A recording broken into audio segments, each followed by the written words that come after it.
Building paths has always been tricky in Planet Coaster. Sometimes they're smooth, other times they're a complete mess. The good news, there are settings to make things easier, if you know how to use them right. In this video, I'll break down every setting and technique you will need to master path building, showing you how to streamline your paths and avoid frustrating pop-ups. Plus, I'll throw in tips like how to create smaller custom paths and smaller custom steps, allowing to make your paths more versatile. So are you ready to take control and make path building simple? Let's dive in. To build a path, go down to the Paths tab at the bottom.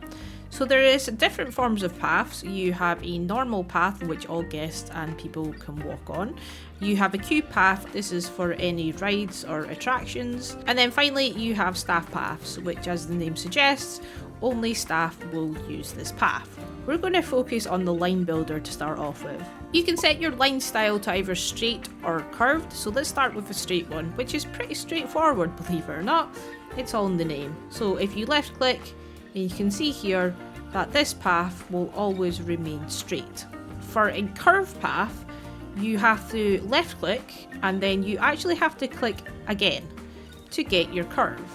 Now my curve is moving freely at the moment, and that is because if you scroll down here at the bottom, I have angle snap turned off.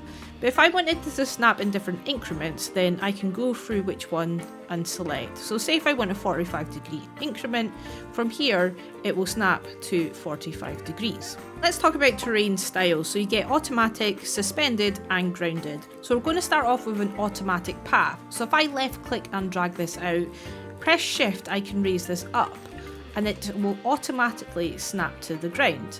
Now if I change this to suspended and do the same, once I click and drag it out, then use shift to lift it up, you'll see that it cuts a little bit out of my terrain here, which is really useful for when you're doing tunnels, and don't worry, we'll get to that next. But if we go to the ground, which is our last one, what this does, again if I just raise it up, is it will actually bring the ground up to follow my path. It's the same for making tunnels, so if I go for automatic here and then I'm holding down shift but I'm going underneath the map, what you can see is it automatically kind of snaps to the front. But if I go away and change it to suspended, what we expect is that there's going to be a bit of a cutout towards the terrain.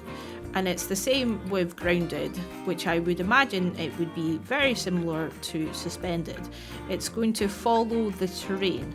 So again, it's kind of cut out a bit, but it's basically a way to go underneath the map and create tunnels. Next, we're talking about connection. So if we have a square connection, and when I click and drag, and if I want that to connect there, notice how this side is a little bit curved, but if I want that to be straight, I would then go for an angled path.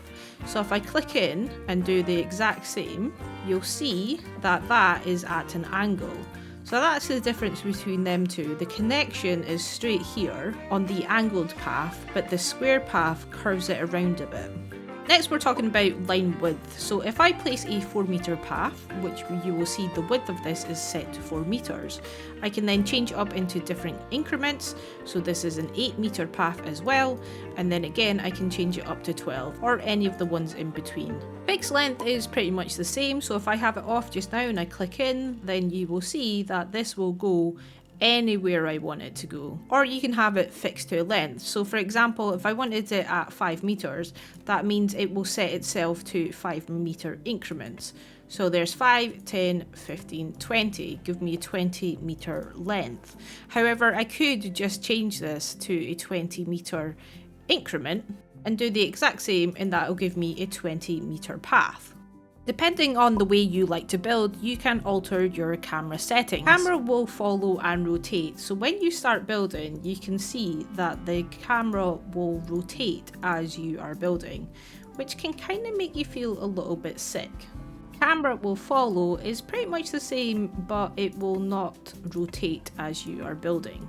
which is quite useful if you're doing tunnels. Camera moves freely means that the camera will stay in place unless you manually move it yourself. Next, we're going to talk about angle snap, which I actually spoke about very briefly. So this is really good if you want to snap to an angle. So right now, as you can see, I can wiggle this about and it's not snapping to any increment. But say if I wanted a straight path, what I can do is I can change this increment to make it really straightforward. And again, it's really good if you wanted to do a curve path. So right now, which I've shown you before, is we are clicking in to get that curve, which activates it, and then I can go away and make a nice curved path. Now, length snap is quite similar to fixed length. However, on fixed length, you'll notice that the first increment is 4 meters. However, length snap, the first increment is 1 meter. So you have more control over your length when it comes to length snap at 1 meter increment rather than the fixed length of 4. So when I start building, you will see that it will only fix to a 4 meter fixed length. However, if I turn this off and put length snap on, which is the minimum of 1 meter, when I start building, it's fixed to these 1 meter increments. What you would think is when I pop this down, I will be able to build a 1 meter path, which is actually incorrect, and I don't know why it does this, but it's been driving me absolutely bananas. So you can see that I've got a 1 meter increment there, but when I actually go to click in, I've already clicked once and it's not actually letting me build. It just automatically goes to 4 meter path. But it does allow me to make a 2 meter path, so there's 1 meter there, and then I can just drag this out to the 2 meters and press click, and that gives me a 2 meter path. The same if I wanted 3 meters, which is obviously less than your 4 meters, which you get with the fixed length.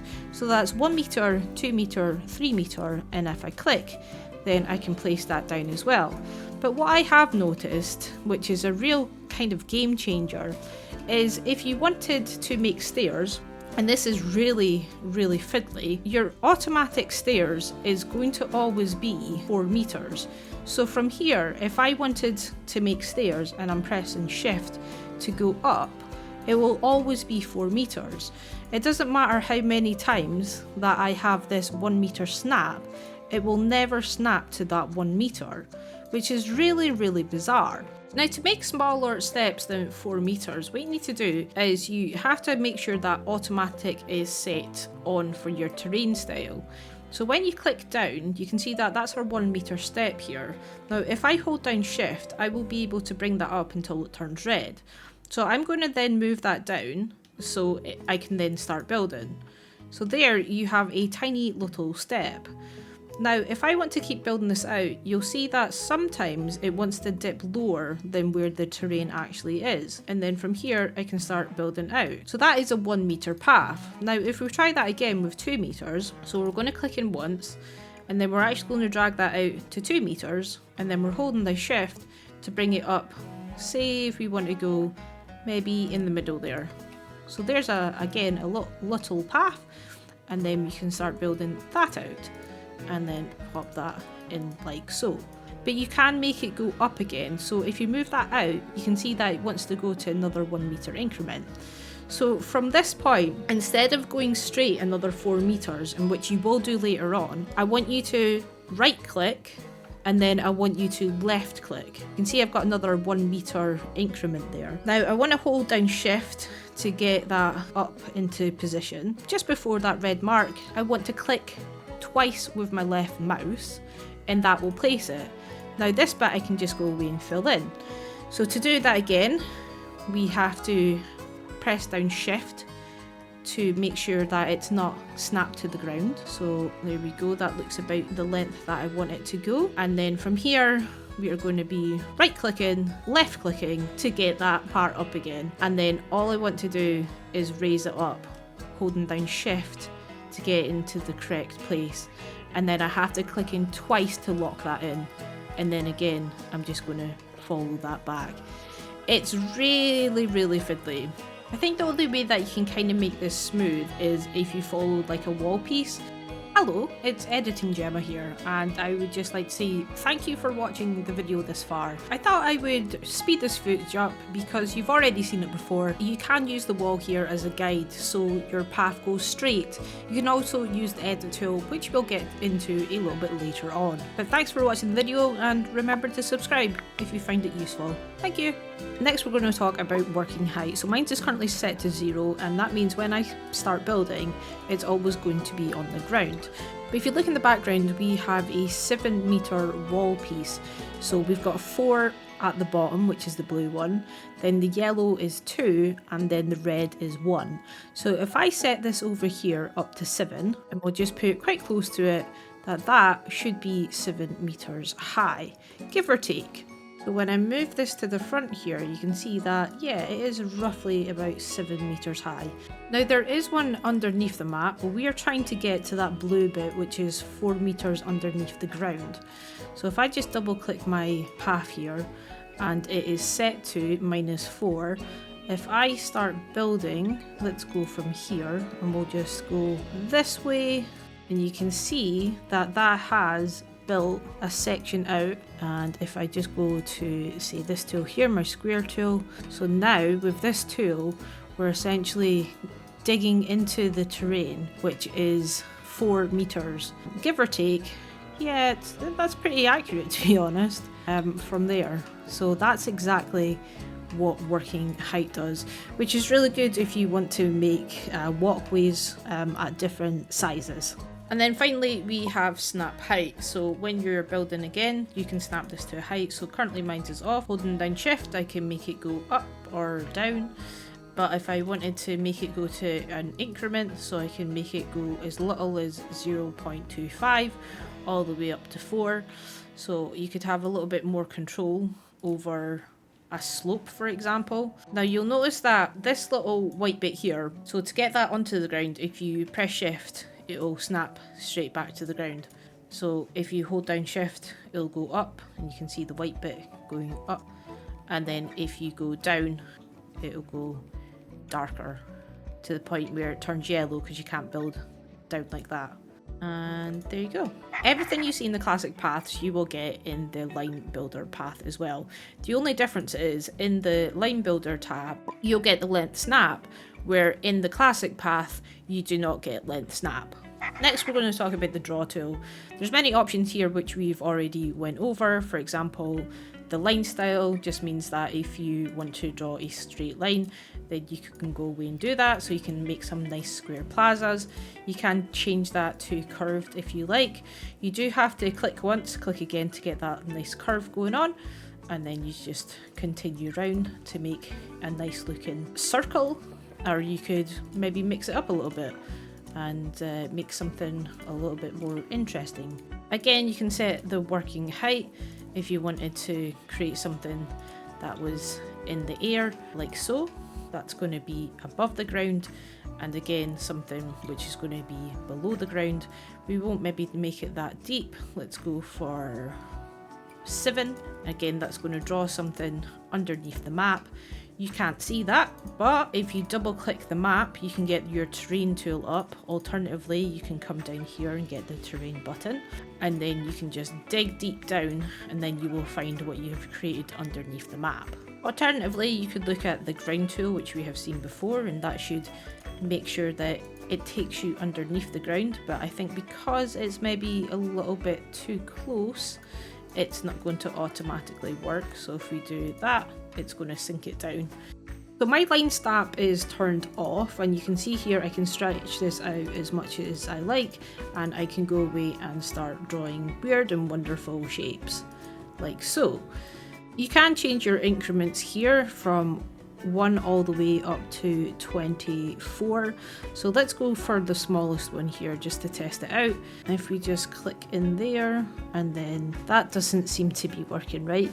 That should snap to a length, but for some bizarre reason it's not letting me do that.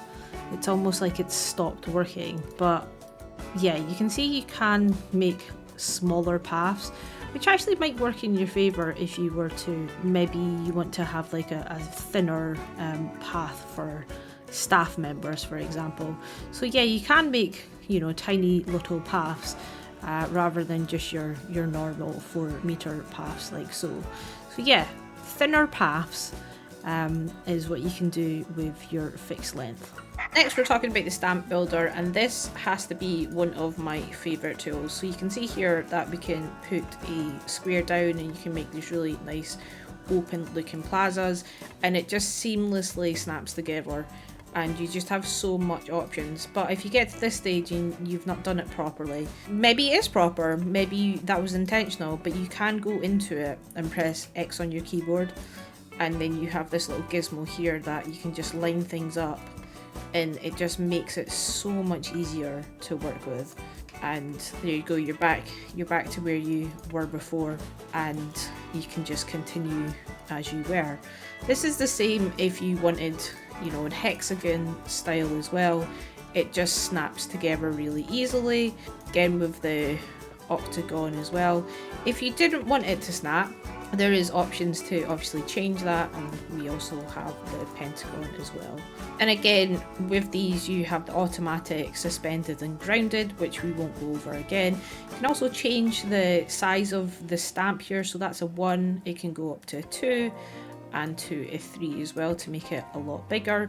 It's the same with all the shapes, which we don't have to go through. Stamp grid is really helpful. So what that does is, if you wanted to make like a little plaza and you have your stamp grid on, that means that you can see exactly your options of where to put things, which if you're building on the grid is absolutely perfect for you. But you can obviously turn that off, and that just allows you to build without the grid. You can also have the point snapping on or off. So mine is currently set to on, which means that when I put my path next to it, it will automatically snap. If I decided to take that off, then you have a bit more free range of where you want to place things, which is really cool. And then you also have your rotation snap on or off. So mine is currently off just now. So if I was to rotate this by pressing Z and holding that down, you can see I have a free rotation of where I want to put this. But if I wanted it at an exact angle, say if I wanted at 30 degrees there, you can see that's going to snap at a 30 degrees increment, and then from there you can just build as you please. So next we're going to talk about the rounding tool. So I'm going to pop down a couple of shapes, and basically you use this rounding brush to smooth out the corners. So right now we've got 4, so if I just click on each of these, you can see that it makes it the perfect circle, makes it nice and round. And again, just select those corners there and it'll do its thing, which is really cool. Practically every shape is doing that for me, except from this one. I knew there was one of them because I tried it before and I thought, hey, is that just a bit of an issue? But yeah, that looks like a lemon. And say if you wanted to draw something, say if you wanted to make this weird looking shape and you've got something that looks like that and you think, oh, that edge there's a little bit too sharp, I want that to have a softer edge on it, you can come in here, change your strength. So say if you wanted it a really soft edge up at 12 there, you can hold that down and it's just going to soften that edge. Next we're going to talk about the custom brush tool. So I want to change the colour of this path, so I'm just going to double click into it, and then I'm going to go to my customize style here, and say if I want to change it to this blue path here. What I can do is I can just click and you can see that it kind of highlights the area that I'm clicking on and it's changed the colour. Now what that has done is it should also change the railing colour. So what I'm going to do is I want this side over here to be a different colour. So I'm going to select this one and I'm going to go for the sandy colour. I'm going to press confirm, and the railing I want to be red, so I'm going to press confirm. And when I go over here, you can see that it has changed it to yellow and red. But now I think, oh gosh, that's just so bright. I don't actually like it. I just want this to go back to that colour. So if you go to copy existing texture, and that is basically highlights what you want to copy. So if I go to this one, it's now going to take me back to what I had before. The only thing it hasn't done is the railings, and you have to hover over the railings to get back to the colour you wanted previously. Let's look at the edit tool. So the edit tool is a really useful tool, and you can see here that there's different little nodes. So the more that you drag this out, the more nodes that it will pick up as you go. So if I wanted to say take this section here and I wanted to drag it down to the bottom, I just use this little move tool, and you can see here that it's going to move it down. Now it's a little bit funky because you get things like this, which is fine. So if you just click in there and then we're taking that down, so it's just that one node, and then what we want to do is just make sure that this lines up nicely. You can see there's a really faint line, and when you get somewhere like that, again you just have to like tweak it and move it out until you get it as straight as you like it. Next we're going to talk about merging paths. So if it is turned on, that basically means that you're merging both of those paths together. So it doesn't matter where you put this, it will always just merge those paths. But if you decide to turn that off, we'll just go away and put that back. You can be quite messy with it. It doesn't really matter where it goes, you can just fill in the details. So that's the difference between merge on and off. If you want to delete a path, you go up to the little bulldozer here, and then you just simply hover over the section that you want to delete. You can also use the stamp tool here, so you can select an area that you want to delete, or you can also use the advanced move tool and get precisely areas that you don't want to have. It's pretty cool if you want to pop in a nice scenery piece. The easiest way to make queue lines is to have more control over your queue paths. So if you go to your queues here, make sure that it's on 90-degree angle snap and your length is 1 meter. What you can find here is you have absolutely more control over where everything is going to go. And you can have it really nice and tight around all these corners. And of course you can change the colour of your paths as well. If you come up to custom styling and then decide on another path, and then you can go back into your customize tool, and then you just simply have to go over it and it will change the colour. You can also add on path extras. If you come down to customize extras here, you can have railings turned on or off. So just now mine is off, but we can turn that on and then start building, and you can see here now we have railings. You can also add in supports, which is really great if you're going up a hill. There you go, you now have railings and support, which makes it a lot safer. You can place bins and benches in your park as well, so you can have them on the left hand side only, you can have them on the right hand side only, and you can also have on both sides and alternating sides. This is the same with the benches. You can only have either bins or benches, so you have to pick which one you want to do, and it is exactly the same as before. You can also change the spacing of the items if it's bins or benches from a 4 all the way up to a 12, depending on if you want more or less bins. And if you're looking for a building tutorial next, then check out this video here and I will see you over there. Take care!